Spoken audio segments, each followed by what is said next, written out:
Assalamualaikum warahmatullahi wabarakatuh. Saya di sini akan menceritakan sebuah kisah seorang pengusaha yang sukses yaitu Johnny Andrean. Johnny Andrean merupakan anak rantau dari Pulau Kalimantan. Ia lahir di Singkawang, Kalimantan Barat sekitar setengah kurun yang lalu. Ia merupakan anak seorang pedagang hasil bumi dan juga pengelola salon. Ilmu salon dari ibunya merupakan bekal dan modal Johnny untuk mengawali bisnisnya tahun 80-an di tanah perantauan Jakarta. Dengan bekal itulah, kemudian Johnny membuka sebuah salon di ujung utara Jakarta. Saat mengawali bisnis salon ini, Johnny mengakui perjalanannya tidak mudah dan mulus. Banyak rintangan dan halangan yang menghadang perjalanan bisnis salon Johnny Andrean.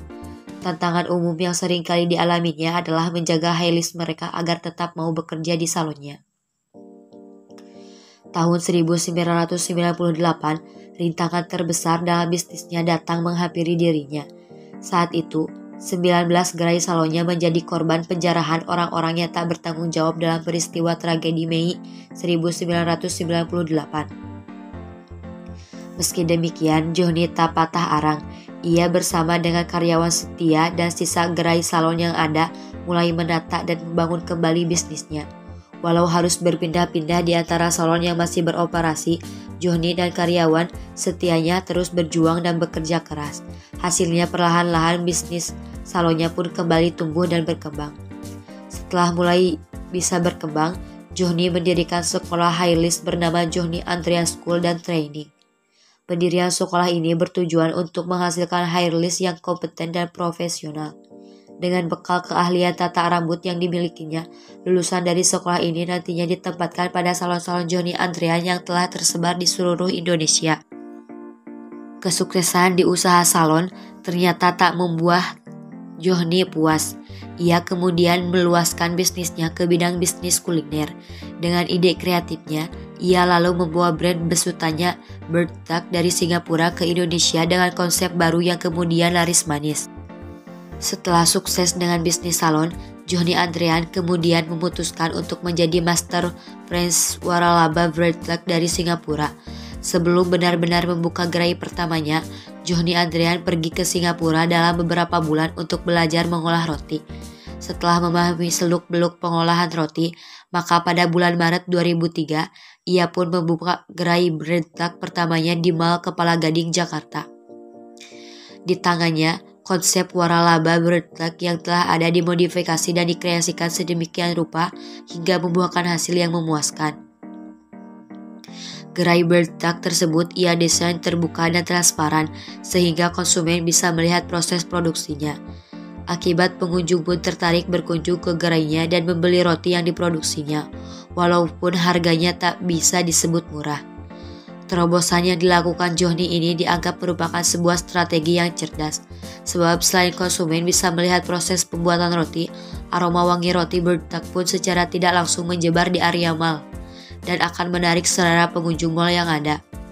Sekarang kesuksesan Bird Duck yang dirintis Johnny telah tampak dengan jelas pada dijumpainya gerai-gerai Bird Duck di mall-mall seluruh Indonesia. Kesuksesan di bisnis salon dan roti Bird Duck ternyata tak membuat Johnny berpuas diri. Ia pun kembali melakukan ekspansi bisnis di industri beverage. Kali ini donat menjadi sasarannya. Saat akan membuat bisnis donat ini, Johnny sempat berpikir untuk menggunakan konsep yang sama. Kesuksesan di bisnis salon dan roti Bird Duck ternyata tak membuat Johnny berpuas diri. Ia pun kembali melakukan ekspansi bisnis di industri beverage. Kali ini donat menjadi sasarannya.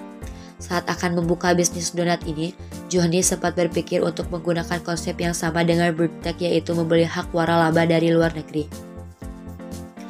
Namun setelah dianalisis, Johnny kemudian mengurungkan niatnya karena donat luar negeri dirasa kurang memenuhi standar.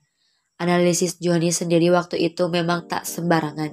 Ia mendapatkan ilmu dan wawasannya dari kegiatan survei dan risetnya ke berbagai negara, seperti Australia, Amerika Serikat, Jepang, dan berbagai negara Eropa di dunia.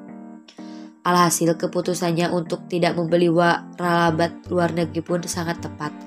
Dengan membawa nama Jack O'Donnell's dan Coffee, Johnny membuka gerai pertamanya tahun 2005 dengan mengadopsi gerai terbuka seperti halnya Bird Duck Jeko ternyata juga disambut pasar dengan luar biasa. Dalam waktu singkat, kini telah ada lebih dari 100 gerai Jeko yang tersebar di berbagai kota di tanah air. Bahkan Jeko pun telah merambah negara tetangga seperti Malaysia, Singapura, Shanghai, dan Filipina. Johnny Andrean diketahui menikah dengan seorang wanita berjulukan Tina Andrean yang dikenal sebagai perancang busana pemilik butik pengantin tahun 1983 dan memiliki 4 orang anak dari komitmen nikah mereka. Johnny Andrean terus-menerus membuatkan usahanya di mana bisnis salon food and breakfast-nya dikelola di bawah naungan Johnny Andrean Group. Wajar bila Johnny Andrean disebut sebagai sosok pengusaha Indonesia yang bisa sukses. Banyak sekali bisnis yang berbeda.